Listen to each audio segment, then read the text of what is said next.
Great. So welcome once again to the English Literature and Creative Writing Research Seminar, which this week is on Sara Wasson's Transplantation Gothic. So Sara Wasson is Reader in Gothic Studies here at Lancaster. Her research specialities are Gothic, science fiction, critical medical humanities, slow violence and pain. And her first monograph, Urban Gothic of the Second World War, won the International Gothic Association's Allan Lloyd Smith Memorial Prize.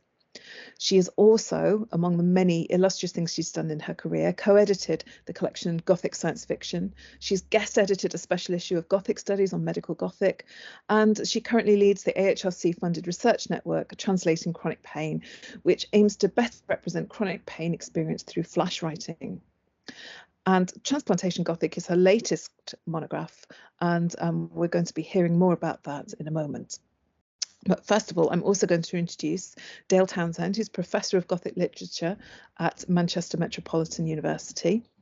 And Dale has many accolades, which I'm not going to embarrass him by reciting every single one here, but I will draw attention to some of his recent work. He has recently been the leader of an AHRC Leadership Fellowship on Writing Britain's Ruins, 1700 to 1850, the Architectural Imagination. And he's had several books that have come out of that particular project, including Writing Britain's Ruins, a co-edited collection, and a scholarly monograph entitled Gothic Antiquity, History, Romance, and the Architectural Imagination, 1760 to 1840. His most recent publications are, I believe, the co-edited 3 volumes of the Cambridge History of the Gothic, one of which I had the pleasure to co-edit with him. And it's an absolutely monumental project for anyone who's had a look at that. It's absolutely a fantastic achievement. And he is also the chair of the Allan Lloyd Smith Prize, which is why we asked him here today to introduce Sara's work. So I believe what he's going to do is give a short introduction to the book and chat a little bit with Sara about what she's achieved. And then Sara's going to go on to give us a reading, and then we'll go on to questions. So I'm going to turn my mic off now and pass things over to Dale. Thank you, Catherine. It's a real pleasure to be here, and an especial pleasure given the story I'm going to tell you now. And I want to begin with a story, if I may be a little self-indulgent for a while. It is May 1994 in Johannesburg, mere days after South Africa's first ever truly democratic election. I am a postgraduate student at work on a master's degree by research on the early Gothic. My father is ill with a chronic kidney failure disease, the unexpected consequences of a misdiagnosed viral infection that he contracted while backpacking in Europe as a young man in the late 1960s. In his characteristically blunt yet kind-hearted way, Dad's specialist consultant has made it clear that if he does not undergo a kidney transplant within the next 2 months, he will surely die. The 4-hourly system of peritoneal dialysis, after all, only cleanses the blood of so much impurity. Hemodialysis is not an option in his weak state, and his body is failing rapidly.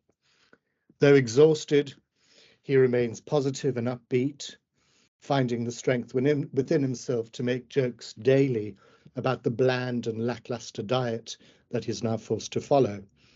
Limited protein, limited liquids, no sodium, no joy. None of us is convinced by his levity. He grows more skeletal by the day and spends much of his time asleep. By night, his limbs contort with cramp. Not enough potassium in his system, we're told. My mother is anxious and depressed. My 10-year-old brother silent and deeply withdrawn into himself.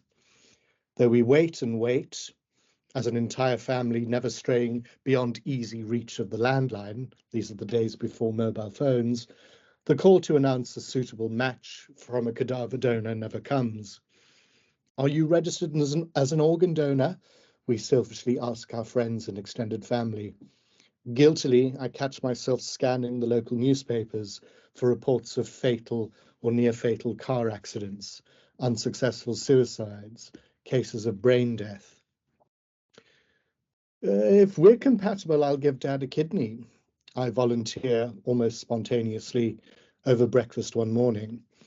When your father is dying and you're in a position to help, making an offer of this nature is not of the order of conscious choice.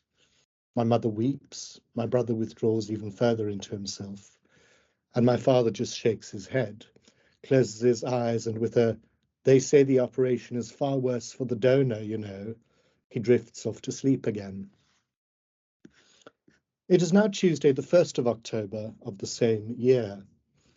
My father and I crossed the threshold of the Garden City Clinic, a plush private hospital in one of Johannesburg's leafy, whale-heeled suburbs.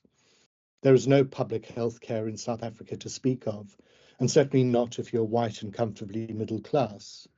Such limited government funding healthcare hospitals that there are in this, the decaying ruin of the apartheid regime, are overrun with impoverished black people, so-called coloureds of the same, Indians, and poor whites who can't afford private medical insurance. Left to rot in soiled sheets, these patients die in their thousands. The last 5 months have been a whirlwind of medical tests and procedures, assessments and appointments. My compatibility with Dad has been ascertained. Blood types have been matched up and our tissue types favourably compared. A camera excruciatingly fed via a thick needle into my femoral artery while fully conscious has determined which of my kidneys is the most suitable for extraction and transplant. It's the left that will go, they tell me. The blood vessels on the right one are far too elaborate. Most recently, numerous pints of my blood have been drawn and transfused into my father's body, as if I were returning in some way to the body from which I came. Hendrik, our specialist consultant nephrologist turned family friend, has come to see Dad and me for one final pre-op visit. Blood pressures are taken, heart rates are monitored, queries answered, more blood drawn. An experienced and kind-hearted nurse dispenses sleeping pills for the anxious night ahead. "Jy moet lekker vanaand slaap, hoor," she croons. "Môre is 'n lang dag." You must sleep well tonight. Tomorrow is a very long day. At 6 a.m. on Wednesday the 2nd, Dad and I, preoperative, drowsy, dry-throated, are wheeled by black porters into 2 adjacent operating theatres. Scrub-wearing mum is given special permission by Hendrik to sit on a bench in the antiseptic corridor that joins the 2. With her son and her husband under the surgeon's knife, without any guarantee of a positive outcome, she is heavily tranquilized and stares blankly at the strange robed and masked forms that busy themselves about us. The steel swing doors of the operating theatres close upon each of us. 40 minutes later, she watches, faintly bemused, as a gum-booted nurse runs from theatre A to theatre B with an ice bucket in her hand, my left kidney inside it. I'll contract the story here, but suffice it to say that my dad's transplant was a resounding success. And though now in his late 70s, he continues to enjoy a very healthy and happy life. My own health has been entirely uncompromised by only having one kidney too. But the point that I want to make pertains directly to Sara Wasson's Transplantation Gothic, the extraordinary work of criticism that we are here to discuss this evening. It should now be clear to you why it was that I reacted so intensely, so emotionally, so viscerally to this monograph when I first read it. But I should point out right now that as chair of the Allan Lloyd Smith Prize for the Best Monograph in Gothic Studies 2019 to 2021, my voice was only one among many, and my vote carried no more weight than any of the other 4 panel members. And yet, we were unanimous in our decision to award this prize to Sarah's book. Still, the reason why it spoke to me so deeply is that it articulated and put into words my own personal experience of transplant, even if I, as a voluntary related living donor and not a recipient, experienced it in the most positive and privileged ways imaginable. Despite my privileged position through it all, I certainly gained insight into what into the shadow history that haunts what Sara calls the salvific and the celebratory registers of the tissue transplant experience. In my own case, well-meaning post-operative phrases such as, "What a wonderful gift you've given him. Your dad's health is miraculously restored. What a fantastic sacrifice to have made." And cyclosporin is a wonderful drug were used repeatedly. And yet there was much about the process that did not answer to these narratives. Excruciating pain, disorientating medical procedures, routine corporeal interrogation and surveillance, alienation in foreign fields of medical discourse, uncanny bodies and body horrors, septic wounds and unsightly scars, a bladder blocked to the point of rupturing, penile catheterization while fully conscious, and other medical humiliations, the disorientation of ICU wards, and even, it has to be said, sick medical humor, like the steak and kidney pie that was unconsciously offered up to Dad and me in the hospital the very night before the surgery. I vividly recall too the consultant who, after a grueling and cringe-worthy pre-op session of family therapy, don't ever do it, called me aside and asked quietly yet sternly, "You're not being forced into doing this, are you? Your dad hasn't given you any money for the kidney, has he? If you don't want to go ahead with this, now is your chance to speak up." At that moment, as at others in the whole process, the starchy medical gown gaped, revealing a glimpse into the world of horrific, even Gothic narratives that lurked only just out of sight. And throughout it all, I was never able to forget the politics of the entire procedure, that my and Dad's white privileged bodies had been deemed worthy of and could afford these life-saving procedures, while those non-European South Africans who could not afford the treatment, the same demographic who was cleaning the wards and pushing us on the hospital gurneys, had death and inevitable decline as their only option. So this is the shadow history that Sara confronts and reveals and tells and retells and dissects so meticulously and so sensitively in Transplantation Gothic. Following a very lucid theoretical introduction, the 6 chapters of the study deal respectively with the indeterminacy of death in medical discourses around transplantation, a fascinating read that has implications for cases of brain death around us all the time, what Sara calls a critical necropoetics, corporate medical horror in late 20th century American transfer fiction, the slow violence, what an enormously powerful phrase, that is inflicted upon victims of organ and tissue trafficking, Gothic narratives of possession that ensue when Pace Derrida, on radical or absolute hospitality, the host of a transplanted organ is held hostage and loses its ipseity, its mastery over itself. The complex logic of the gift, the state-sanctioned organ harvesting in contemporary dystopian fiction, and more, ranging across film, fiction, case histories, medical texts, poetry, and a lot more.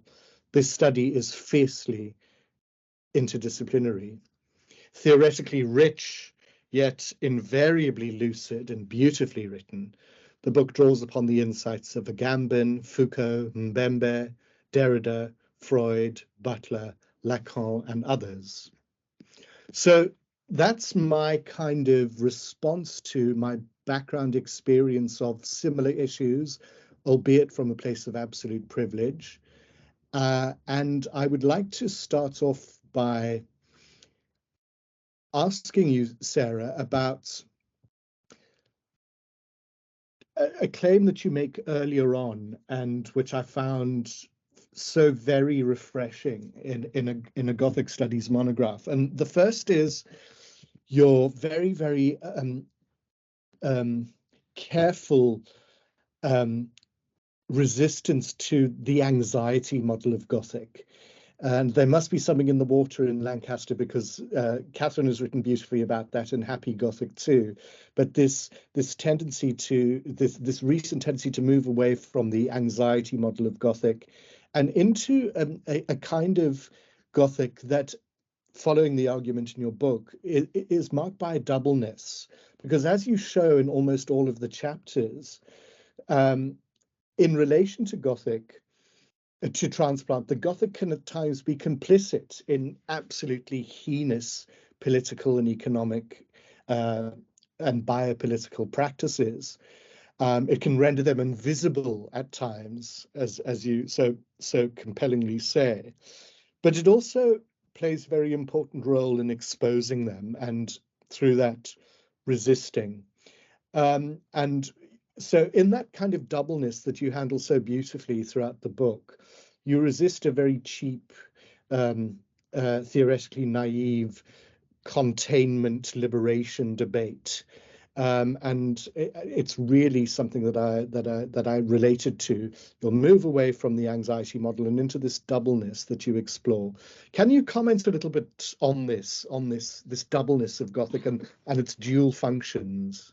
Definitely. And first, I want to say thank you, Dale, for sharing your personal experience so movingly, and just, unpacking the emotional intensity and the huge number of layers operational in any moment of tissue transfer. I think one of the many things that's so powerful about the story you've so generously shared with us, is the way that transplantation can be a thing of miracle, can be a thing of profound healing, can be a thing. It is in many ways, the paradigmatic example of heroic medicine.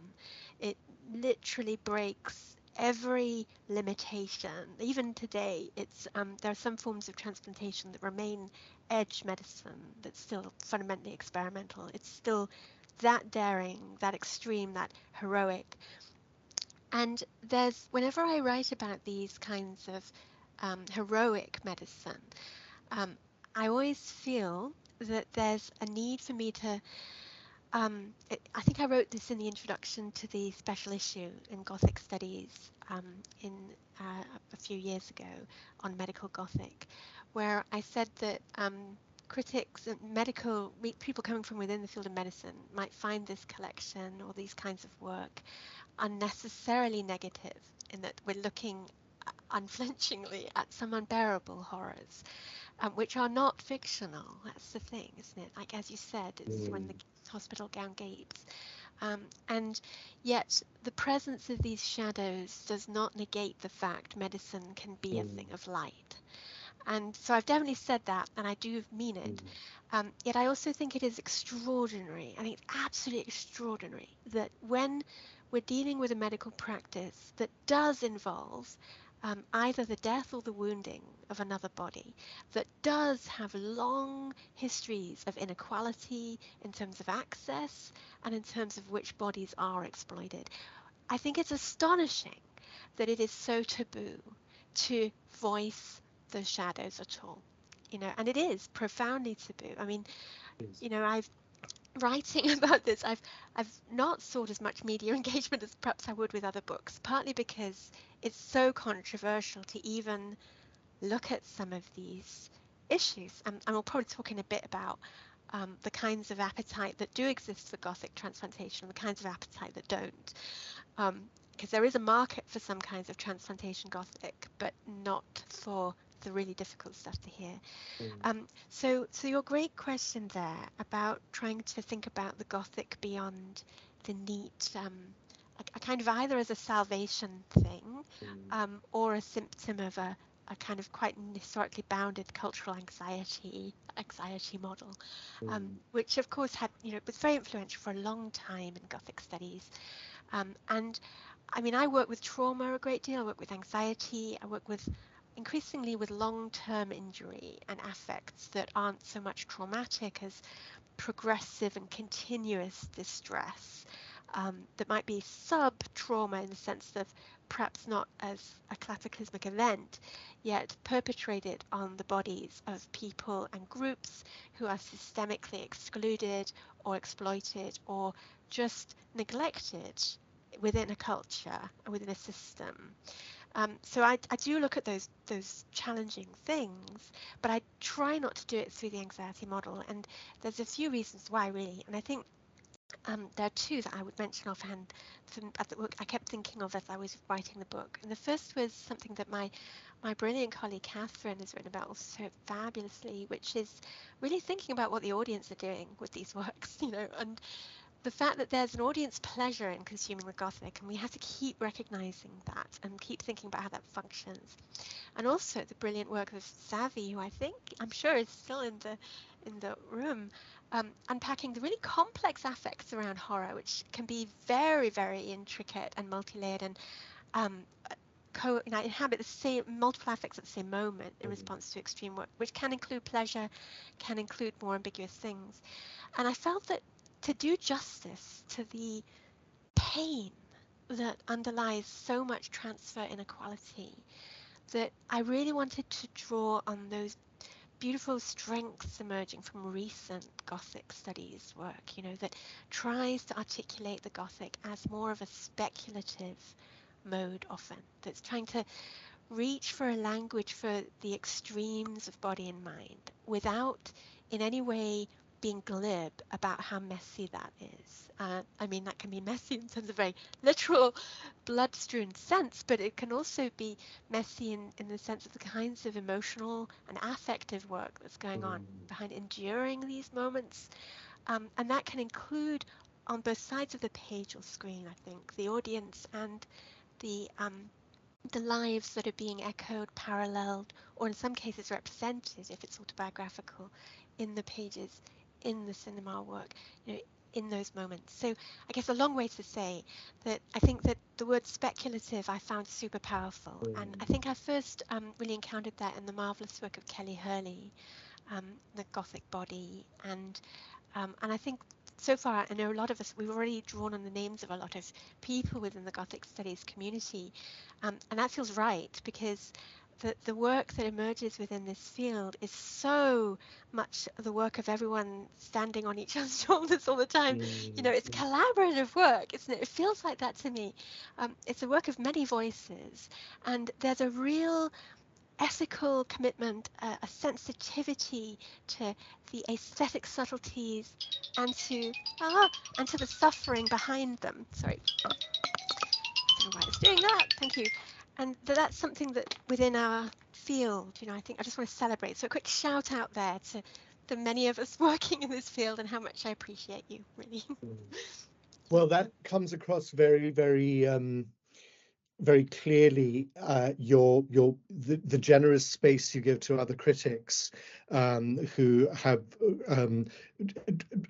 worked in adjacent fields, and that comes across very, very well. And it's a very respectful, generous gesture on your behalf. The kind of voices of other critics in your work, which was really, really welcome. You mentioned one word which I think pertains in at least two ways to your study, and it was something I wanted to ask you about towards the end of this chat, but you've kind of confronted it now, and that is the Gothic as potentially an ethical mode of speculative inquiry, but even more compellingly perhaps is the work of criticism and your work as an ethical practice.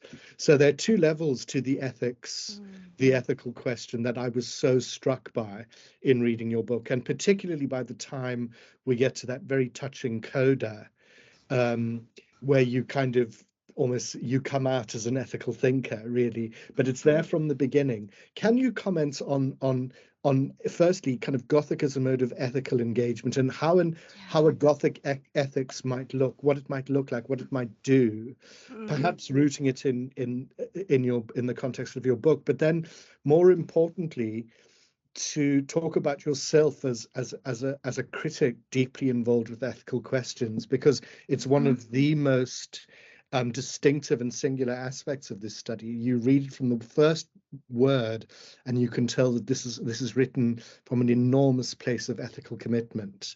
So, if you'd like to comment on that. Yes, thank you so much. That means so much to hear, truly, Dale. You know, this book is, I mean, we all spend years on a book. This particular book, the seed for it was hatched in, I think, 2003 was when I was a PhD student still at Cornell. It's when I was living in Ithaca in upstate New York.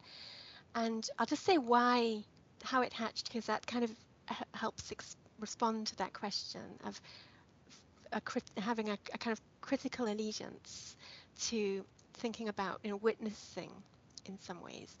So my first, at the time I was working on something completely different. I was doing my PhD on Second World War Gothic. Well, actually, I wasn't doing Gothic. I was doing Second World War trauma, which at the time you had to be mandatorily optimistic about things and about resilience. The first book I wrote was the kind of the opposite of my PhD in some ways. So but anyway, I was doing all this. I was doing the Second World War stuff. But then this magazine dropped through the door of my little house in Ithaca, little flat share Ithaca. And at the back of the magazine, it had, you know, adverts for little, you know, different things that might be of interest to students and people living in Ithaca. And one of the adverts was for young women interested in selling ovarian tissue to fund education. And I remember looking at this advert and thinking, which bodies are being operationalized by this? This little square of text, which bodies are being operationalized?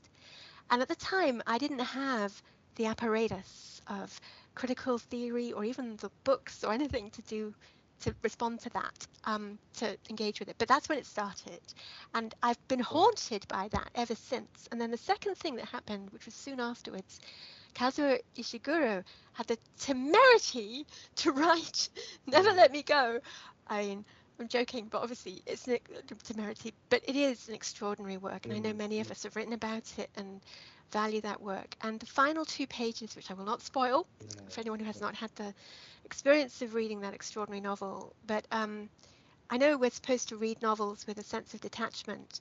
My detachment went out of the window with those last 2 pages, because in those last 2 pages, it was like you know, you were confronted with an unbearable grief and an unbearable compliance, and a compliance that could not even be spoken. I mean, the layers of what could not be spoken in those pages was shocking.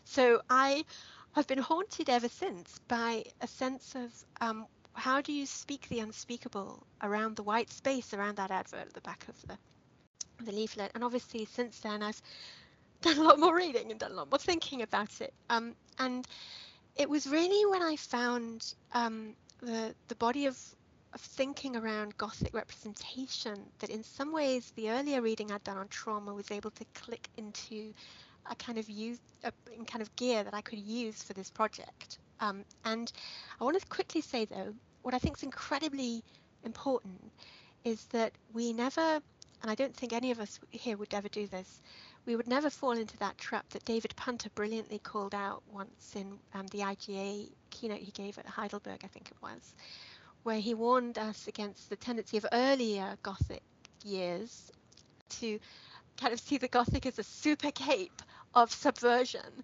you know, that we're going to, Dracula's definitely queer and thus this is a liberated text, that kind of thing, right, you know.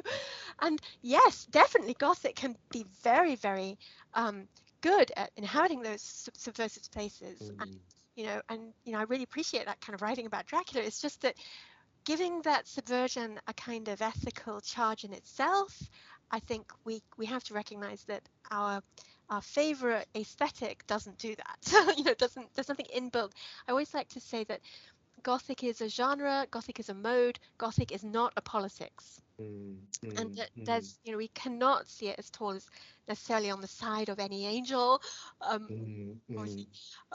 And that's particularly true when we think of the ways that in the case of transplantation science fiction, there have been some really good arguments made that part of the reason that some of the more problematic and predatorial practices got established so really quite rapidly within 10 years of cyclosporin, there were really quite marked movements of tissue from global south to global north, definite inequalities in terms of who was being operationalized within the field. And there have been arguments that this kind of science fiction that I analyze in particular was actually complicit. It's been called an ideological cyclosporin, a kind of cultural immunosuppressant that in some ways neutralized resistance to what could otherwise have been seen as quite an edge practice. And thinking about, the ways that the work we enjoy reading as Gothicists can also be complicit in increasing acceptance of horrors is something I found very uncomfortable, and thus I want to keep thinking about it, keep discomforting myself, and that we keep doing that, we keep thinking about the ways our work is complicit. One of the most startling chapters to write was the first chapter, and it took the longest. It was the one on clinical necropoetics. And it's not really analysing any literature there. It's just analysing, medical writing, as you said. It's analysing scientific writing from the 19th century onwards, and then they're looking at the 20th century writing around transplantation and 21st century writing. And initially, I expected it to be generally, certainly after the 20th century began, I expected the writing to be quite calm in terms of register. And I was struck by how the fact that didn't happen, that there continued to be overtly Gothic tropes, not just imagery, but even Gothic tropes of threats from the past and all kinds of interesting things. So that's all in there. But there was one particular place where I found a lot of that moments, and it was the anesthesiology journal's correspondence pages. And that was such an interesting thing to find. It was it was a paratext. It was in the articles as well in these journals, but the correspondence page became a kind of container for affect. And Gothic language flooded out there, where practitioners were trying to articulate their own, often quite fraught feelings, particularly as the practices were emerging. But even today, anesthesiologists have a particular experience of procurement surgery that is sometimes quite challenging. It's different from a transplant surgeon's experience of procurement surgery in quite extremely different ways. And so the reason I'm mentioning them is that when I think of the ethical project of what I want to do as a critic, I want to try and think about the ways that Gothic has spread out of its confines, like it always was going to, right? It was always going to be a virus, as Catherine has said. It was always going to be a cultural trope that would get adapted and morph into other uses in different ways. And that it's now adapted and morphed into areas that we might not normally analyze, like the correspondence page of anesthesiology journals. And I think that we can bring something of value there, particularly because we are interested in listening in two ways. So not just in listening in terms of the Gothic can reveal the truth, whatever that was, because we're not doing that. But we are interested in listening for what cultural work the Gothic can be linked with, and to be listening suspiciously sometimes, because listening for the ways it can be complicit in some kinds of anesthetic of things that should not be numbed, and also listening in terms of the ways it can actually be helpful, and the ways that sometimes there's a certain kind of speculative framing of death that I talk about at the end of that chapter, where an overtly liminal Gothic language of the twilight liminal undeath becomes a uplifting and empowering and personal position that in the future we might all want to be choosing. Where do we want to define our own death to occur in the death process? So it's a long answer, but it's basically to say, I never want to forget about pain. I always want to take distress seriously. And I always want to think about the ways that what critical languages we've got can help us keep that honoring of pain, especially pain that is not ours. And while being aware of the rich and unexpected subtleties within this aesthetic form.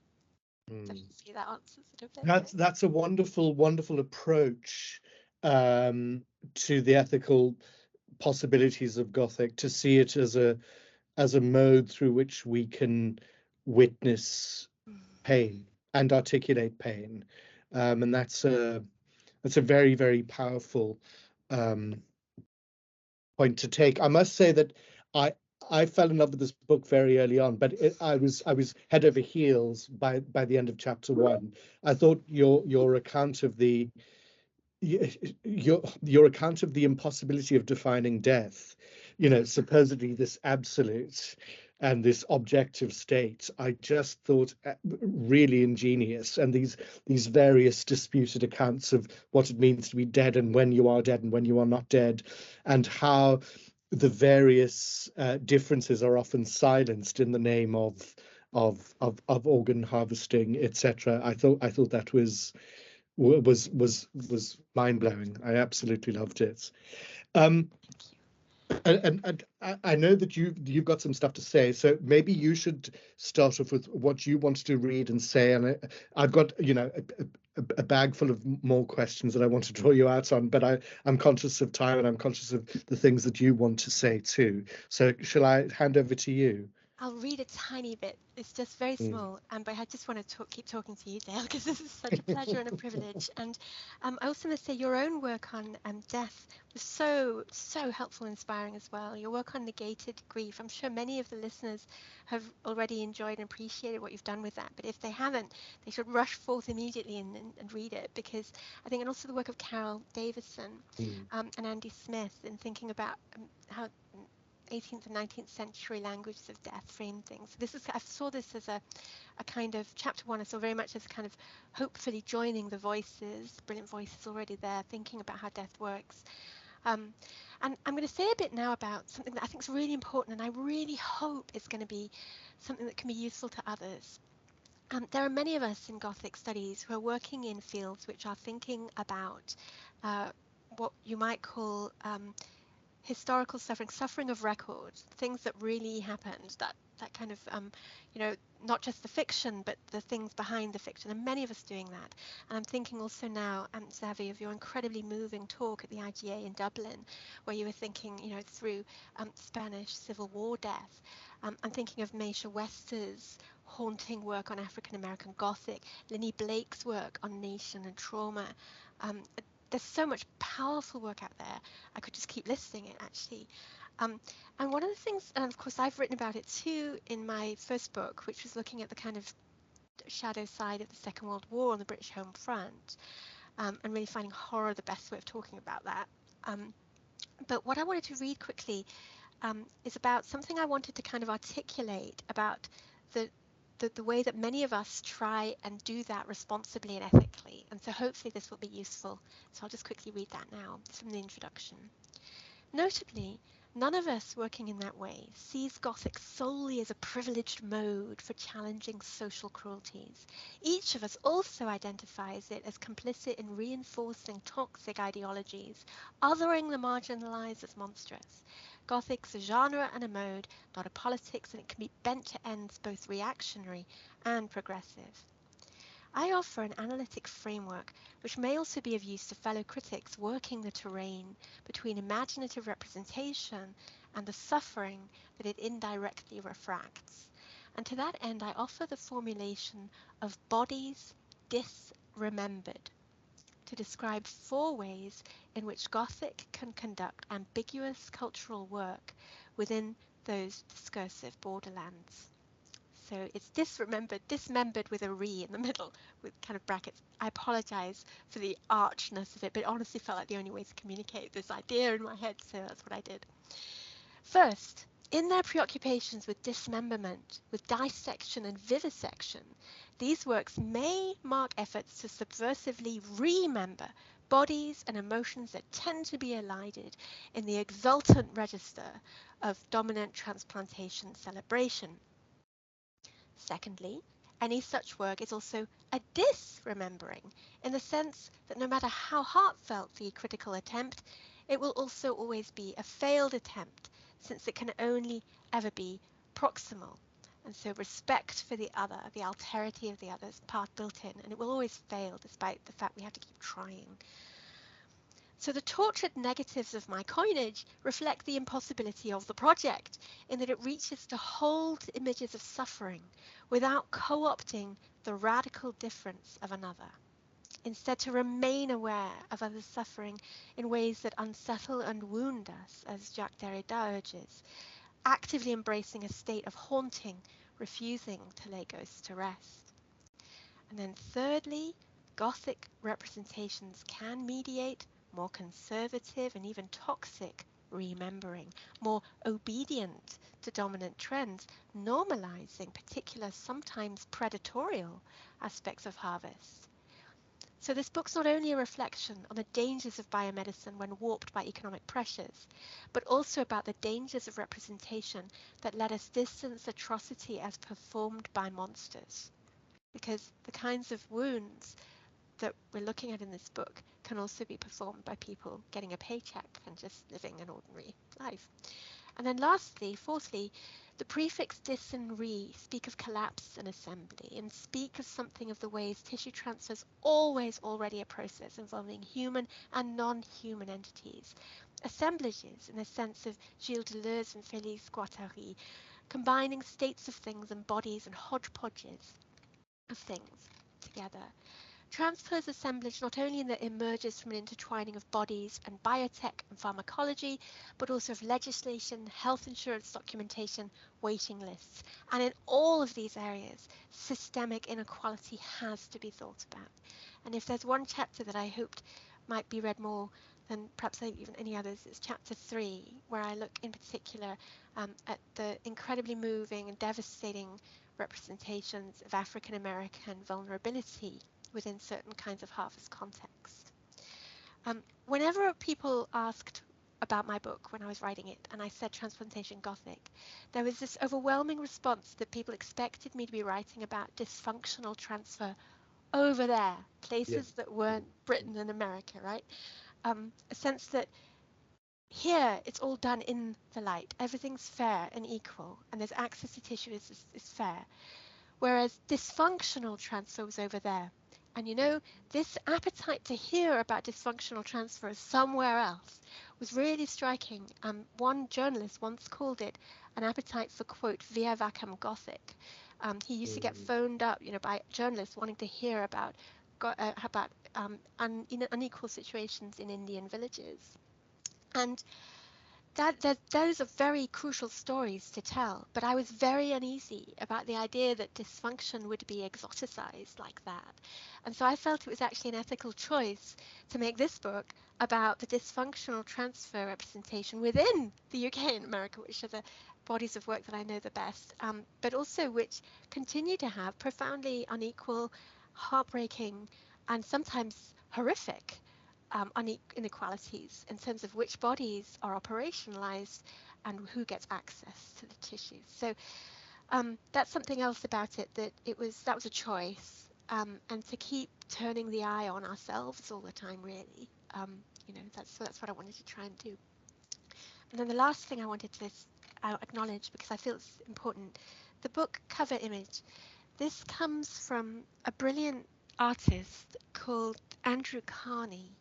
And he made this image as part of a series of works that he showed us in Copenhagen, and he let me use it. And I wanted to just say why. And I talk about this at the end of the introduction, but I think it kind of distills what I was trying to do, and to bring it back full circle to your move and talk at the beginning, Dale. I think it shows some of the grace and the generosity and the challenge of the practice as well. So the image itself, it's gold, metal and watercolor on a massive stitched canvas. He literally sewed other canvases on top of each other. It's a Frankenstein painting. It's called Gold Elysium. The work emphasizes conjunctions and junctures of a haphazard kind, as this exhibition was called. The paint, metal threads and canvas combine to make something new, but that new thing involves layers, broken with delicate cracks in the surface where the metal has fractured the canvas.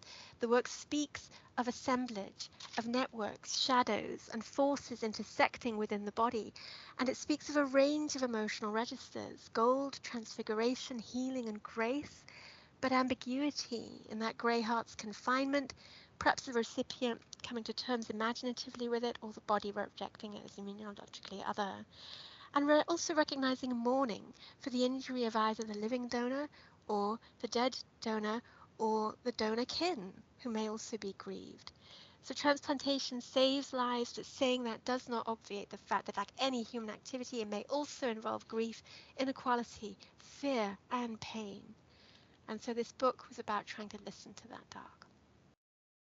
That's fantastic, Sarah. So those 4 points that you've just read about disremembering really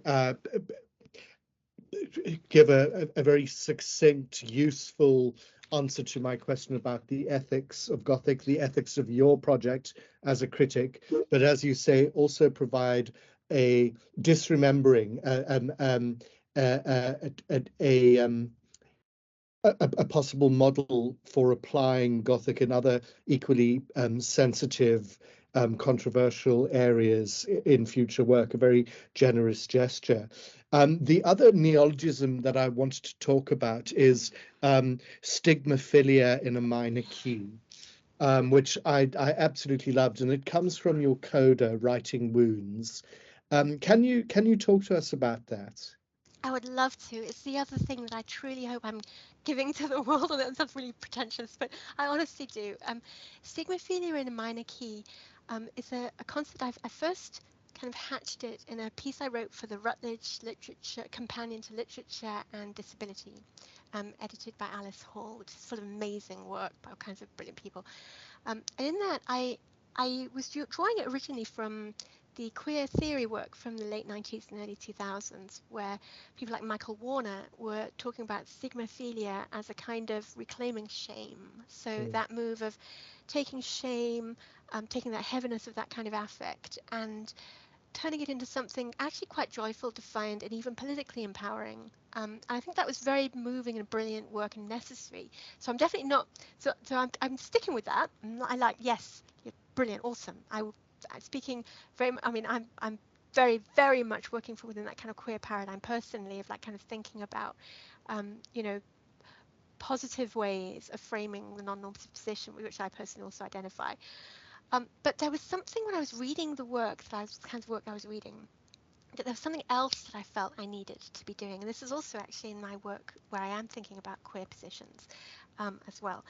And it was about how, yes, joy, resistance, definitely, but what about times when people can't move to that kind of joy immediately? What about the times when the pain is too heavy, or the systemic constraints on them because of intersectionalities and the challenges might be just too big? Maybe joy and resistance isn't always immediately available. And so I wanted to come up with a term that described a drawing close to pain, shame, and wounds. Describe drawing close to pain, shame, and wounds, and dwelling with that proximity to pain, shame, and wounds, without denying the hopeful trajectory away from that in a bit. But first, let us witness that. Let us stay there. Let us witness ourselves and our own griefs. Whether, you know, whatever those positions might be, whether it's from a position of queer marginalization, whether it's a position from another kind of marginalization, perhaps medicalized in the cases of these works, you know, is there something about witness there? And Sara Ahmed's amazing, amazing line in The Cultural Politics of Emotion, where she says that if we move too quickly on from grief or pain, then we run the risk of forgetting that these histories are still present. And that sense of the histories are still present haunts me too. I think many of us are aware that although we might be looking at works in the past tense, the kinds of horrors that they're touching on are very much present tense, and the future is hardly perfect. I don't to go grammatical for a minute, but you know, so stigmaphilia in a minor key, I hoped was a way to talk about drawing close to pain, shame, and wounds without denying the important political project of eventually being able to move beyond that, but without denying, we keep witnessing, right? We don't leave anyone behind, right? That's the hope I have, that we keep being willing to hear the pain even when it's not ours. Can I just make one comment? I see Catherine's come Yeah, back sure. in. I was That just briefly interject. We are almost reaching the end of our meeting time. Because we're online, we have the luxury of being able to go on a little bit longer if we want to.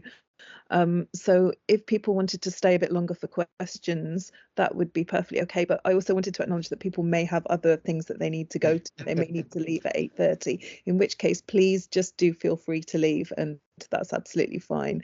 But perhaps after the final comment that you wish to make, Dale, we'll open up we to can move on questions. to questions. Yeah, Sarah, that's a wonderful explanation, and it seems to me that you're doing something so interesting with time, because you're interested in time throughout the text. You're interested in delay, in slow violence, in drawn out, in durée, and how that kind of contributes to the suffering of bodies. But you've also co-opted that as a way of witnessing pain, wounding, and just pausing and sitting with it. So there's a wonderful use of your interest in time that you've kind of turned against itself, and say it can be deployed ethically and usefully. And I really love what you're doing with time throughout the book. So there's so much more I could say, but let's open it up to questions. Thank you. So if you'd like to ask a question, feel free to either put your hand up by clicking on reactions, and I'll moderate, I'll ask people to speak, and feel free to put your camera and your mic on. Or alternatively, if you want to write questions in the chat, I'll read them out to the speakers. So let's just give everyone a moment or two to reflect. I'm sure there's a lot to digest there. And also, as I said a moment ago, if people do need to leave at 8:30, we completely understand, and we'll just go on for another 10 minutes or so to make sure that people have a chance to ask things if they would like to. I might say something in reply to Dale's last great point, if that's okay, while we're waiting to see if anyone's got further questions. Yeah, that's a great idea, Sarah, just while people are gathering them. So thanks so much for saying that, Dale, because it means a lot. It feels, I must say, it feels like the effort to imagine time differently. I mean, I'm certainly, of course, I'm not the first person to say this, but is absolutely ethical urgency right now. It's crucial, not least for environmental reasons, to be thinking about futurity and injury as well, and past injury in different ways. I loved it. I mean, I think the work being done there, the slow violence, Rob Nixon's incredible work on the environmentalism of the poor, right? The ways that certain groups around the world are being kind of exploited in ways that support the continuing environmental devastation. I think it's just, I mean, I really, actually, in pretty much everything I'm writing nowadays in medical humanities, I'm drawing on environmental humanities, philosophy and language, because I think there's such powerful tools being forged there about thinking about, there's the Ursula Gwynn story, those who walked away from Omelas. Such a short, strange story, and I honestly think it's a real beacon for those of us thinking about science fiction and ethics. The way that it shows that there are inequalities we try not to see, that our own privilege rests on, and that story, if those listening perhaps haven't encountered it before, I warmly recommend it. It opens so many questions, and it really challenges. I feel very challenged all the time by that story to think about time differently, and so it means a lot to hear that you felt that engagement with time is being ethical. It really was, yeah. So we haven't got any questions yet, although lots of people are appreciating the talk between the two of you. But I have a question perhaps to start things off. So I think it's very clear that the Gothic Studies community really appreciates this work, Sarah. Obviously, you've won our biggest prize, and people from all over the place are speaking enthusiastically about your work. But what I'm quite curious about is whether you've had reactions from the medical humanities community, or even just from the medicine community, and what those kind of responses might be. Yes, so I have had reactions from what you might call, because there's a lot of different groups, obviously, within the critical medical humanities field, and the people I know most who responded to it are the people who might be called ethnographers of transplantation. And in some ways, when I was writing this book, I was feeling like this is actually a love letter to ethnography written from within literary studies. I mean, that's literally how I felt about this book, because I have such incredible respect for these works. I'll just give a few shouts out: Leslie Sharp's Strange Harvest, Megan Crowley Matoka's Domesticating Organ Transplant, a work of utter sheer genius. Cheryl Hamdy's Our Bodies Belong to God, which looks at Islamic tissue transfer. Just very powerful, very specific, very haunting works. And they're working with an ethnographic approach, and they are taking it really on the chin, because what they're doing is they're unpacking the really messy pain and inequalities that are always often quite unpredictable, and ethnography is really great at that. So there's been appetite for what I've done there as well, because it's not quite as brave, I think, as what they're doing, because they're literally going and living for 2 years with a particular hospital body of practitioners or whatever, and then reflecting what they find out. It's extraordinary work. Whereas what I'm doing, I'm not out in the field. I'm not doing field work in the way they literally are. So I have huge respect for their practice. But this has struck a chord, which has meant a great deal. That it's helped, meant something. In critical medical humanities, I've also had positive responses from people working in what might be called the kind of counter-narrative to counters to narrative coherence. So, for a long time in medical humanities, there was this hope. I'm kind of thinking 1970s to 80s, before I was ever around, but there was a kind of hope that writing or fictional memoir about someone's experience would actually help humanize medical practice. And it's a big question about whether that works like that, which I'm not kind of quite engaged with right now, but there have been very exciting work done recently on asking about whether actually narrative offers some of the consolations people thought it would, and either with actually making people more humane and kind of empathic, or does reading or writing about illness and giving it a kind of neatness and a sense of coherence — that word got used a lot as kind of taming the horrors with coherence — is that actually what people want? And is that maybe ethically problematic to hold up as a goal, because it's not always available to everybody? It's actually, perhaps there are some people in different kinds of situations for whom coherence is just not available because of extreme trauma, profound ongoing inequalities. Maybe coherence is a privileged thing. And so this is kind of part of that work as well. So people working in that field have noticed that, so that it's a kind of appetite for, and again, just to give a shout out to Gothic studies as a field, that kind of willingness to listen to stories with gaps that don't end neatly, that is such a strength in this field and so precious, honestly, because it's something that needs to happen so much, and there's a lot of places where it's not happening. So anyway, just to throw that out there as well. So those ways, I have not had direct, much in the way of feedback from actual transplant surgeons yet. Kind of scared about that. No, but I mean, I definitely have lots. Actually, that's not quite true. Actually, I did have a chat with one who was on board, which was nice. They've read a bit of it and they were on board. But I do expect that. I mean, what I've done here is quite transgressive. And it's a shame we can't talk for a million hours more, but in the introduction, there's a quotation I give from a transplant historian and a transplant surgeon who has this, I mean, it's a kind of hilarious quotation, to be honest, but he talks about how there was a flurry of Gothic fictions during the 1960s when transplantation fell into disrepute for various reasons. But then, with good science restored, those stories funny. That's literally what he says. And so there's this kind of sense that the Gothic emerges when science and medicine go wrong. And of course, this book is about how I actually know they're there all the time. And the way medicine's functioning often has real issues with it that we need to keep reflecting on, because in all seriousness, medicine is a human practice like any other. And thus it can be wonderful, and at the same time it can be have real problems and issues that we need to keep reflecting on. So I'm just going to keep trying to do that in a little small way. And is the book going to be in paperback, Sarah? Yes, well, apparently, I mean, Manchester University Press, oh gosh, they also asked me to give a discount code. Can I do that? I'm not sure. Yes. I could type it in the thing.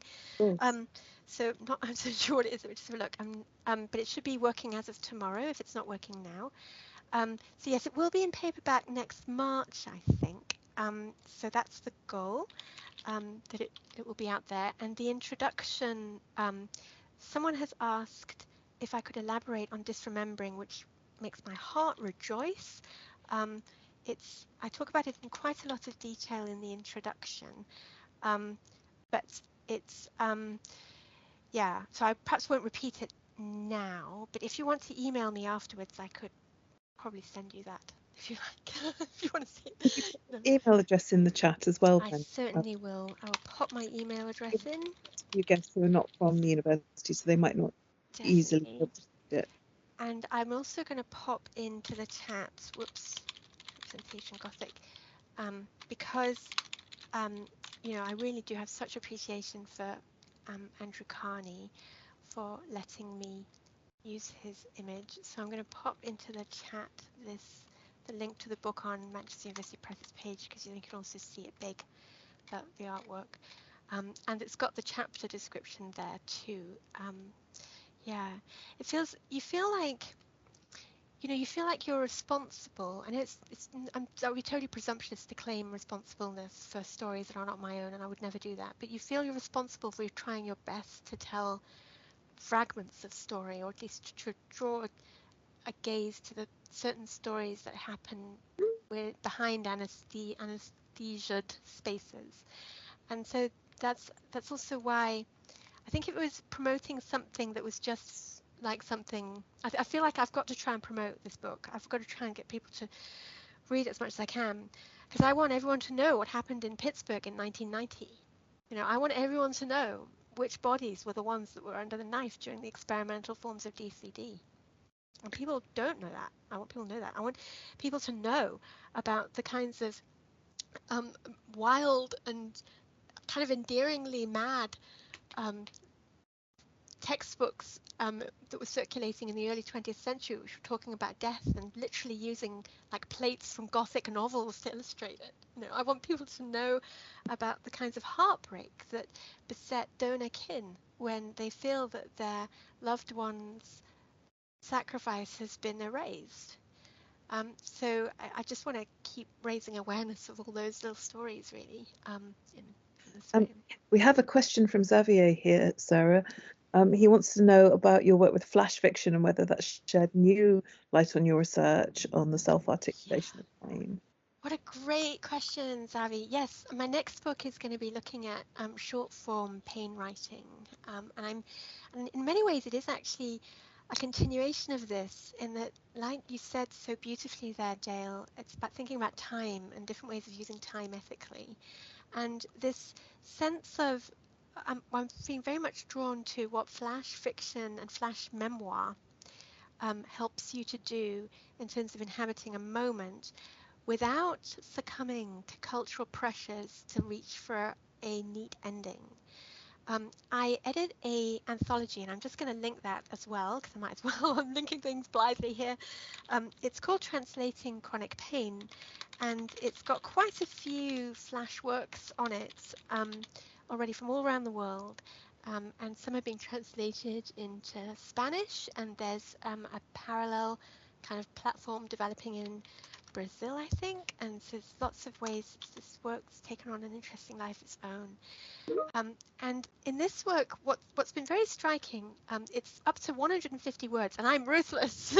Nothing longer than that gets in. So it's incredibly, incredibly short.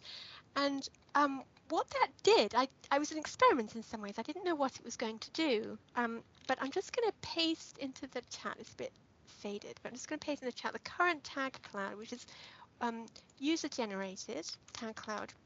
And that's the current tag cloud, if you can see it there in the chat.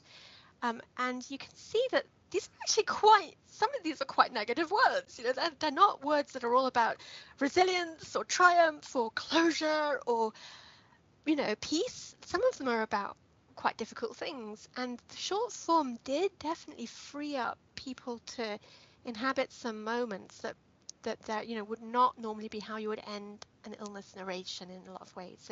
It's not coherent in the sense that early medical humanities prioritized.